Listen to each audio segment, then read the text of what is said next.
Alright, I guess we're going to be talking about the most recent made-to-order fantasy map for Warhammer the Old World today.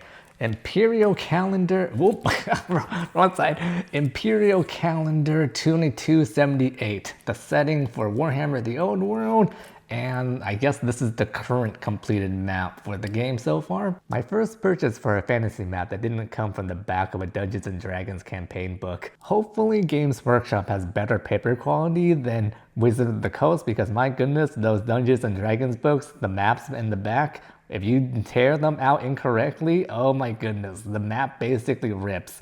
I mean, it says here in the back, it's printed in China and distributed by Games Workshop, and my hopes are not looking good when I open this.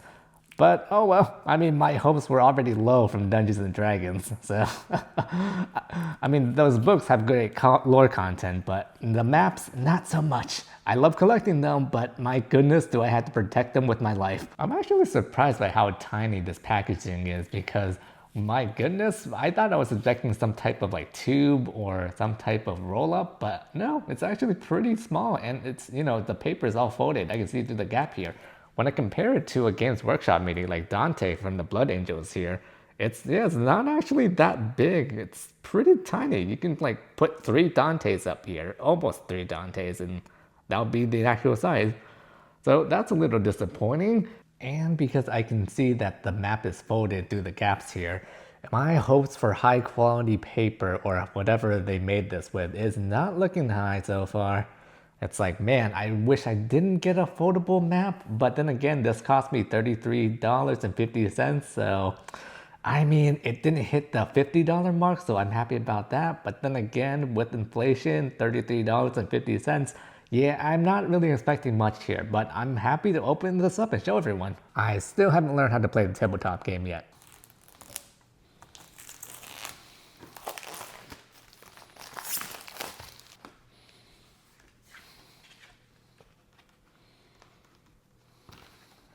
Oh, I'm actually surprised. It's actually the glue. I was like, oh wow, they actually stuck it in the back here.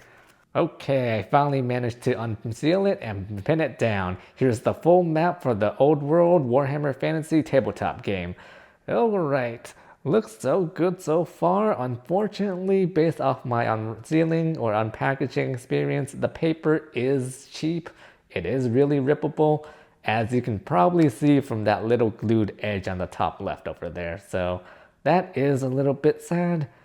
It's actually glued onto the back of this little cover here, so I literally cannot remove it without damaging the back of this map. I don't know if you can see it, but it looks like I may have damaged the back here with the glue coming off and some of the paper being stuck to the glue here. So, oh my goodness, this was definitely not worth $33.50.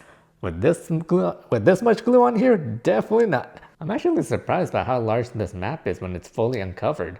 It's almost covering the entire table, and I was not expecting that. I was more or less expecting the map to be like half in the center here, like where the books weren't even hitting the edges of the table.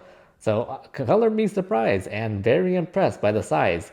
But at the same time though, I will repeat, the cheapness of the paper is very bad. Alright, let's finally go over the map. The Realms of the Old World, Imperial Calendar 2278. At least they tell us the year.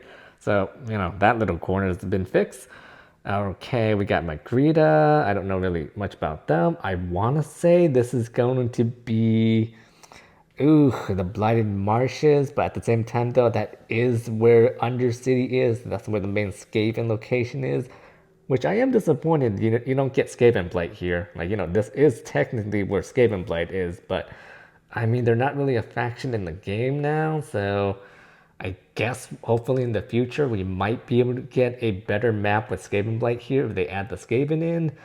And then going up here, Bilbali, don't really know what that is. I'm assuming this is going to be the Bretonia area, mainly because Corone is up here. And, that's where the main Bretonia faction is located in, Lyonese. And, I mean, hey, they still have the Beastmen. The Beastmen are still technically here. Oh, and the Wood Elves too. Oh, Athol Lauren, the main one. Oh, great, we got more elf representation. And now we go down to, I want to say this is where the elves are, mainly because we don't have Ulthuan. We don't have the main elf location, the main elf island, the Atlantis of Warhammer. So I'm assuming down here, this is where the main elf representation is from. And then we got the border princes around this area. Going up, we get the Empire. I am loving that Reichland right here. I'm loving that Reichland. Gets a big emblem or a banner. And then, I want to say that is Marienburg, so Westerland. And now we go to my favorite part here of the map here, where Cathay is represented by a frickin' boat or a ship. Yeah, we don't, oh my goodness, that, I want to say we don't get any boat representation besides Cathay, but then I remember that the elves exist here. So we get elven representation here, and then a pirate ship here, but then again, this is the coolest ship because it has a dragon on it. Look how cool that is. This one does not have a dragon, unfortunately, but this one's the best ship so far. And then we got the Chaos Waste, which is basically what they say. It's the Chaos Waste, so it's just mountainous area. I'm actually surprised we get a lot of Kislev representation with the banners here. I'm really surprised by how big this bear banner is. I'm loving the bear, or the polar bear. And we got another bear here, and that bear claw. We got a bear claw up there. So I'm loving what I'm seeing for the human factions, or the good guy faction. And then when we go all the way to the side here, I'm assuming that says orcs and dwarves. And then I'm kind of surprised we get beastmen all the way here. Was not expecting beastmen. I was more expecting dwarves and orcs. But yeah, well, that's pretty cool. We got a good representation of mountains. We got more beastmen in the middle here. Again, sorry for the glare. We got more beastmen in the middle. I think that's the main beastman faction, or it's gonna be chaos for sure. But yeah, it's more beastmen. Wherever you see the trees are, it's gonna be beastmen. And I'm assuming this is also the area where Orion got stampeded by the beastmen, because when I go to Athaloran here, there is no beastman representation here. But he does unfortunately get stampeded by the beastmen and loses his battle. So somewhere here, Orion is definitely gonna be going on to his next reincarnation or his next body takeover, but whatever. Let's go back to the main battle, the one that actually matters, where Cathay comes down to save Marienburg, or Westerland as they're called in this time. But it's actually called Marienburg right here. But yeah, this is the best part. This is the best part of the map. This right here, the Cathay ship. And yeah, I don't really see any type of representation for Cathay besides that part. I mean, they're all the way in the east, so we got an extension of this map on the east side here, on the right side. We might be able to get Cathay if they extended the map a little bit further, or they made us purchase another $33.50 map that includes the Cathayan representation of the Cathayan side with the wall. But so far, it's only the western side. It's only really much the Empire. And then we get into the Badlands. We don't really get into where the Tomb Kings are, unfortunately. We don't really get to see the desert area, or, Warhammer Egypt. So far, it's only much a representation of the Empire and their southern neighbors and their eastern neighbors, including the dwarves. It might be a little bit too hard to manufacture such a large map to include all of these banners on it with this size, like eligible size where you can see what each banner represents.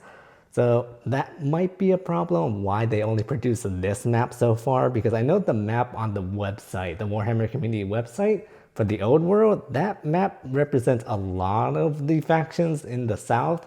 So, and also in Cathay too, but that's a separate map. So yeah, this so far, it looks pretty cool. I like the detail. I actually like that we get green representation. Like, you actually get to see that a forest is green. It's not just it's not just going to be a regular tan or white area. You actually do get to see green representation, and you actually do get to see rivers too. Like, I'm very surprised that the rivers are actually blue. You can actually get to see the blueness in the river. They actually colored it.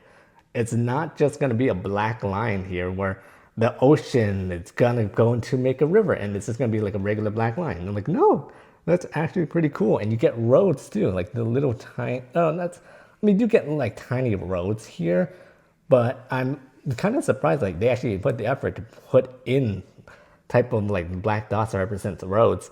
It's cool that we got a lot of diversity for the Chaos factions, especially since we got the tribe names here. We got the Grayling tribes, we got the Var tribes, and then we got the Sorrow tribes. So, you know, they're not all just singular bad, evil Vikings for us to fight. It's like, no, they actually have some distinction that makes them special.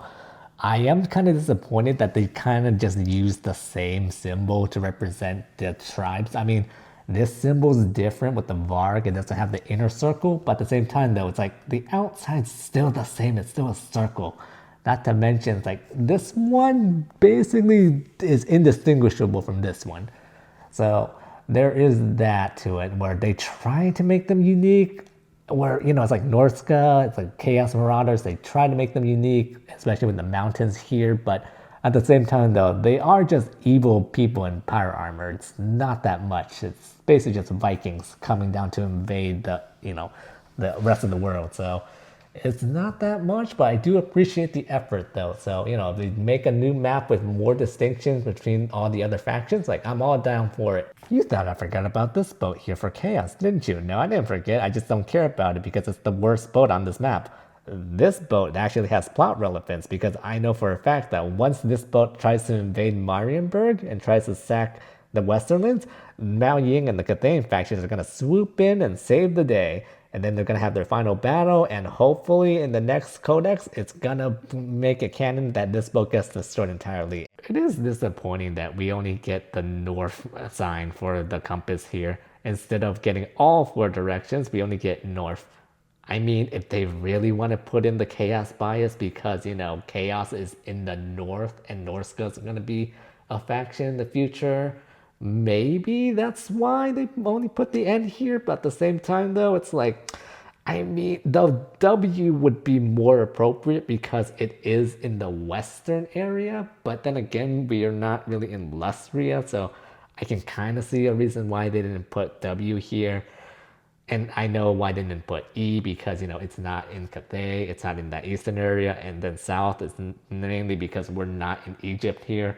We're still in the Italian area and then Skaven Blight too. So I kind of get it. I am very sad about it though. I wanted my full compass with all the directions on it. But if they save money on, you know, not having to print all that letters on there, I can see the purpose of it. I'm actually surprised that the halflings in the moot here got such a large representation in their banner size compared to all the other minor factions here. My goodness, you can make a strong argument that the beastmen should get a larger banner and more icons because they at least contribute to the lore. The halflings don't really contribute much. They're really just existing to act as Marius Laethor's backstory. My goodness, even the dwarves here have smaller banners compared to the halflings.